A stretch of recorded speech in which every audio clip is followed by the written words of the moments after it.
Thank you all, everyone here for coming. I'm Dan Wilson III. My dad was a longtime member of the Atlanta chapter as well as the Georgia Salzburger Society, and he was the treasurer. He was on the board for about 10, 12 years in Atlanta. And he didn't really discover this whole organization until he retired. He was a teacher, and then he worked in academia for a while in Atlanta. And upon retiring, my mother said, you need to find something to do with your time. So he came across a gentleman named Vince Exley, who's here, and is one of my dad's closest friends. My dad passed away in September 18, by the way. But Vince really inspired him. My dad did not know anything other than his grandparents. And so we knew a lot of my mother's side, but not my father's side. And so he decided, he was a very intellectual kind of guy, academic, and he started beginning to do his genealogy, going to the Georgia archives. If you've been to Atlanta, there's that old marble square windowless building downtown Atlanta. And he began to spending days and weeks and months at the archives and coming back with all kinds of research. He must have fed the microfilm machine, I don't know how much money. But it gave him something to do, and he being an intellectual, researcher type, it gave him a purpose, and it got him out of the house, more importantly, for my mom's sake. But Vince was a great inspiration and a good friend to Dad. So we're pleased to be here. We're honored and we're humbled that we would be able to use the proceeds from his memorial fund with the contribution from the church as well as the society itself to construct this beautiful masterpiece.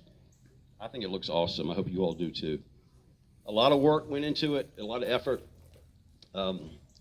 And we want to thank Alan Kiefer particularly, who volunteered initially when we decided this project we wanted to undertake.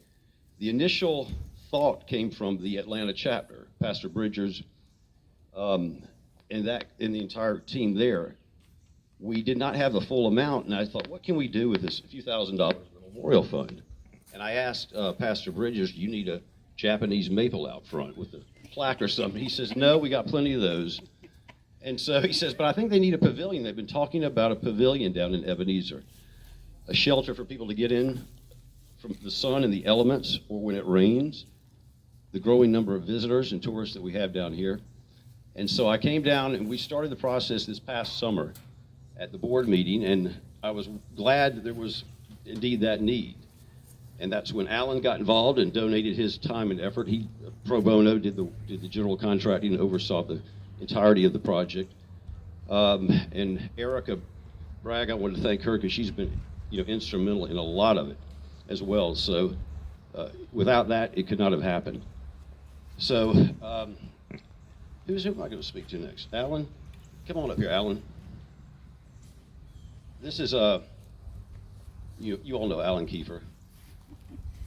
But my view is in this era of cancel culture, it's all the more important for us to take pride and underscore where we came from, our culture, our traditions in this country. And I feel like there's been a marginalization of that happening in the last couple of years. And so I want this place to be on the map in an even bigger way than it has been. We are trying to grow the membership out of the Atlanta chapter. And I think this is our small contribution. So as I said, we're honored to be able to, help out with that. I'd like Alan to say a few words. There's been a lot of people that did a lot of work on this pro bono and volunteered. So thank you all. I don't know everyone's name here. But from what I hear, there's a lot of volunteers. You might want to say a few words. Sure.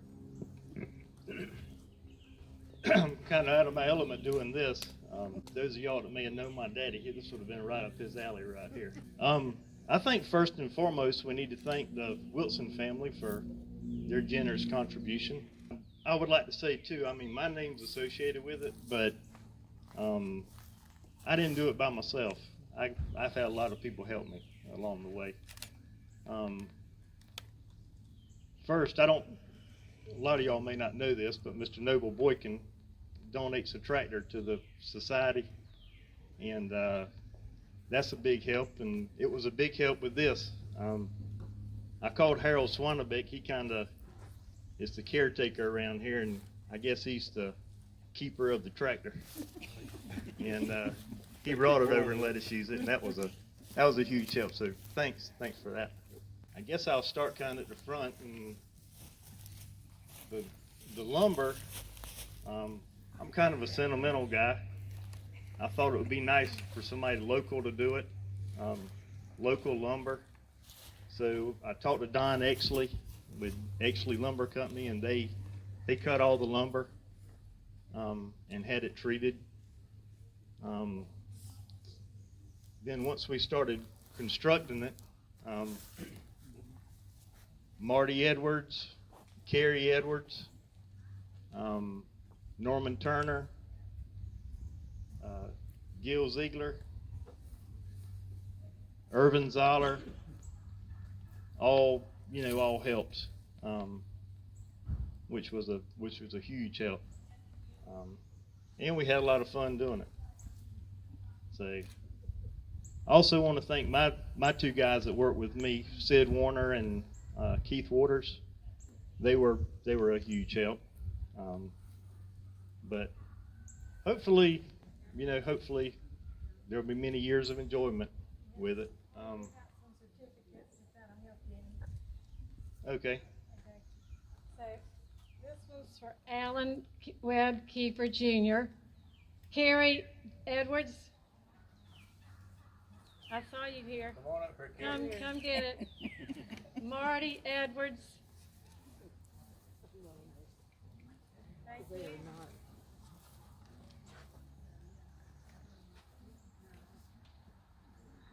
Norman Turner.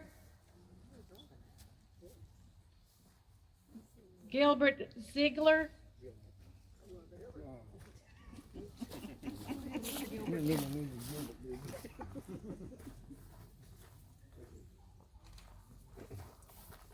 Irving Zoller. There's one more.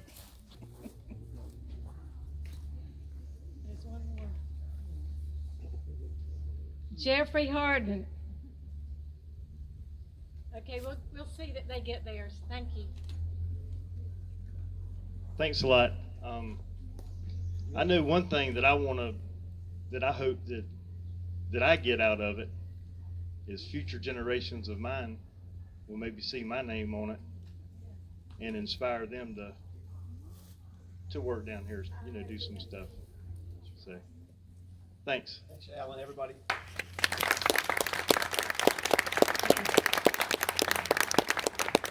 Alan, we want to do a small token of appreciation for your leadership on this.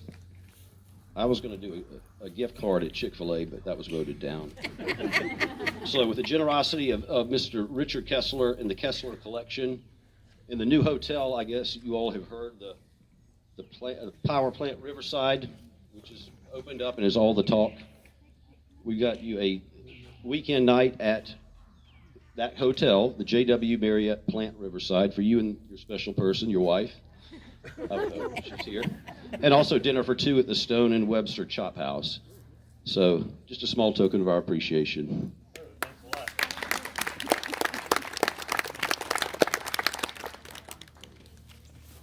That's the I'll give it to you afterwards.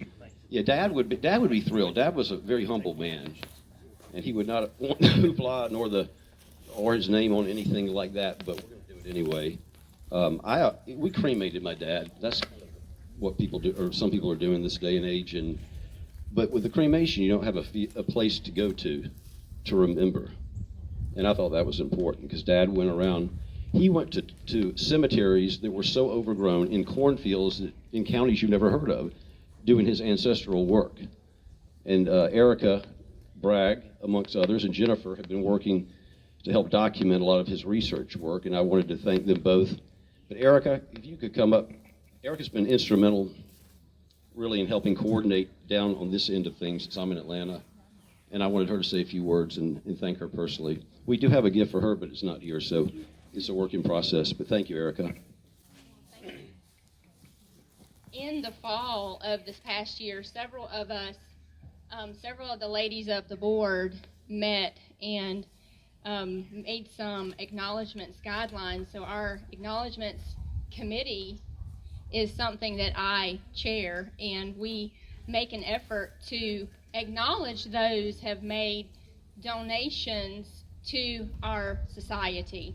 And the Wilson family, they have made a tremendous donation, and we wanted to get a plaque. I've got my fingerprints on it, but this plaque to mark this fantastic pavilion is going to be presented right now to Mr. Dan Wilson III and Miss Wilson and your brother. Y'all can come up, Jimmy, Candy, Laura, James, and Mom, and we're going to mount this onto the wall right now. We'll wrap up this dedication. Thank you all. So on behalf of the GSS Board of Directors and Officers, we're going to use this plaque. I'm going to give you this plaque to mark this beautiful pavilion. And Alan has already got the holes ready for Dan to be able to put it up. Right. I'll put one. Yeah.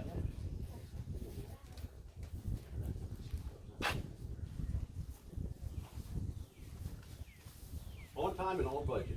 Here we go. James, Laura. We might not need ceiling fans after all.